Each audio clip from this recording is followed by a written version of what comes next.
Witam wszystkich. Dziś zajmiemy się drobniejszymi elementami przyziemia, które przydadzą się później w momencie rysowania bardziej złożonych scen. W tym ćwiczeniu stworzymy sobie mały ogrodowy zakątek, na którym przetestujemy różne sposoby rysowania krzaków, pnączy czy trawy. Zaczynam od prostej, prostokątnej podstawki. To będzie nasz wycinek ziemi. Na podstawce dodaję niewielki prostopadłościan, który będzie fragmentem ściany porośniętej bluszczem. Rysowanie w perspektywie tłumaczyłem już na dwóch wcześniejszych filmach, w opisie filmu podaję do nich linki. Na prawo od ściany dodaję też krzywy walec, który będzie pniem drzewa. Teraz za pomocą kulistych form zaznaczam szkicowo miejsca, gdzie posadowione będą poszczególne krzaki. Jeśli w krzaku jest coś charakterystycznego, np. dobrze widoczne rozgałęzienia, to je też od razu zaznaczam w szkicu.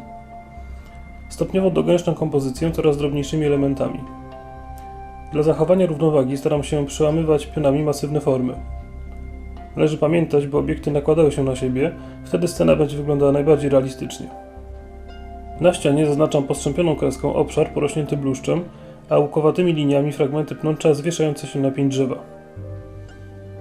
Na końcu zaznaczam podziały na posadzce, czyli miejsca, gdzie trawa będzie wysoka i styk ze ścianą będzie przesunięty, oraz miejsca, gdzie trawa będzie wydeptana do gołej ziemi.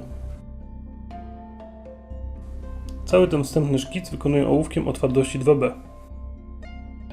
Teraz na wstępne szkicowe formy nanoszę mocniejszą kreską dokładniejszą warstwę rysunku, gdzie pokazywać będę już pojedyncze gałązki czy formacje listków. Zaczynam od postrzępionej linii bluszczu na ścianie.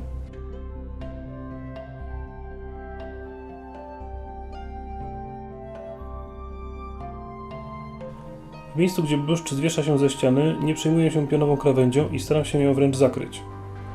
W kilku miejscach, tuż przy postrzępionej kresce, dodaję drobne owale pojedynczych listków. Pnącze ma zwieszać się też z drzewa, tworząc malownicze łuki. W nich zostawiam więcej przerw, by nie zlały się za bardzo z pnączem ze ściany.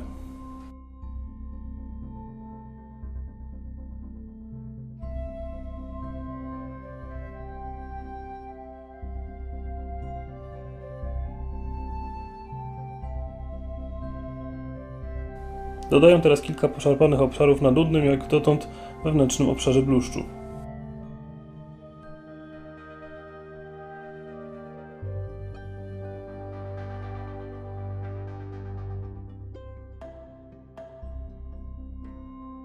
W okrągłym obszarze zaplanowanym jako jeden z większych krzewów zaznaczam kilka mniejszych kulistych formacji, z których później wyprowadzą kwiaty. Pozostały obszar na krzewie wypełniam luźno rozrzuconymi podłużnymi liśćmi charakterystycznymi dla rododendronów.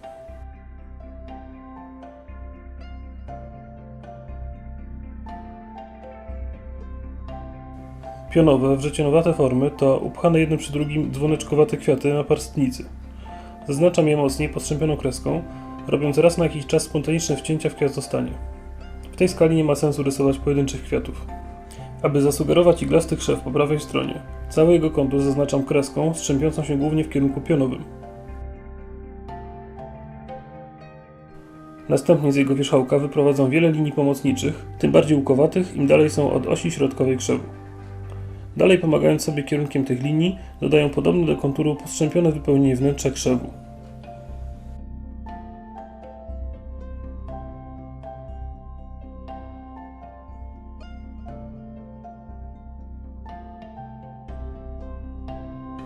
Aby narysować paproć, najpierw zaznaczam miękko wygięte obrysy całych formacji liści. Dopiero w tak zbudowanej bryle nanoszę drobniejsze podziały poszczególnych listków.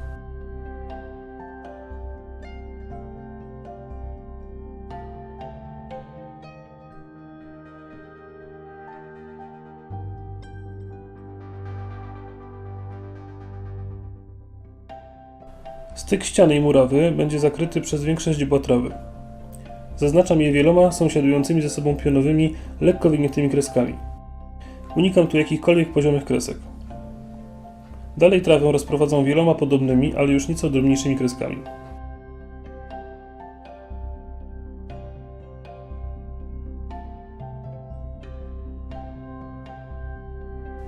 Nie trzeba całego obszaru trawnika pokrywać jednolicie.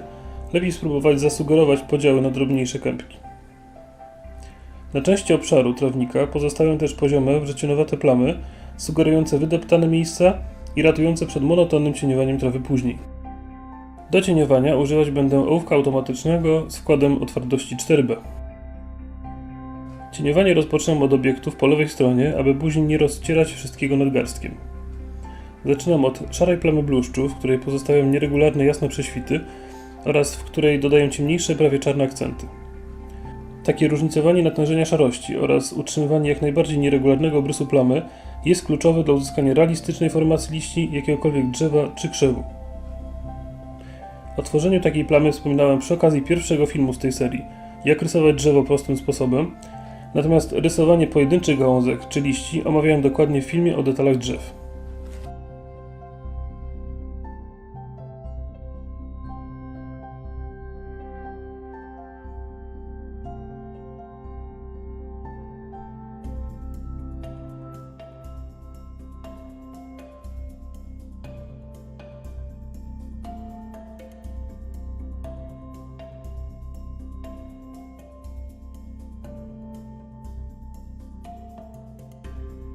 Ścianę cieniuję jak najbardziej równomiernie, zupełnie inaczej niż rośliny.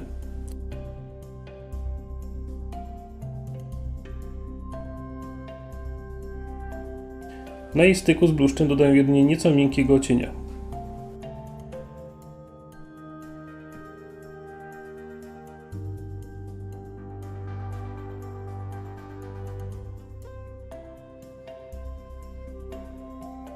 Z kolei bardzo ciemny pień drzewa pomoże mi wydobyć jaśniejsze liście krzewów.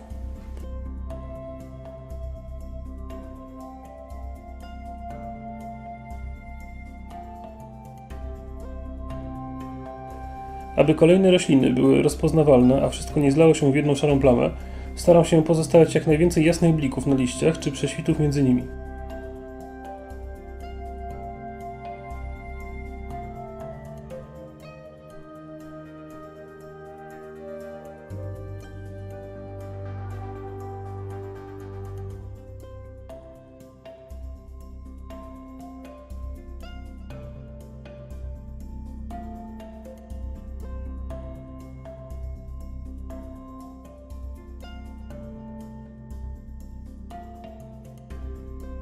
Dla każdej rośliny staram się też przyjąć nieco inny sposób czy kierunek cieniowania, wyróżniający ją spośród pozostałych.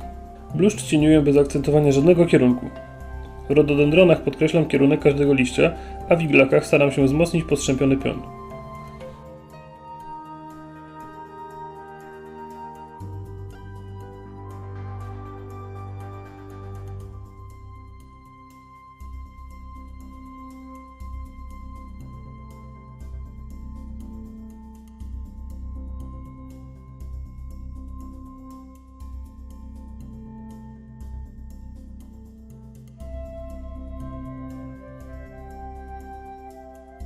Podobnie pionów trzymał się przy cieniowaniu trawy. Zagęszczając cieniowanie trawy, mogę też wydobyć na jej tle mniejsze krzewy, tak jak np. paprocie.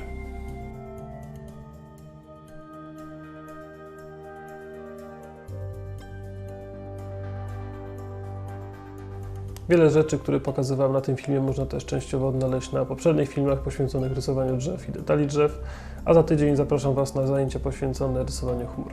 Zachęcam do subskrybowania i do zobaczenia.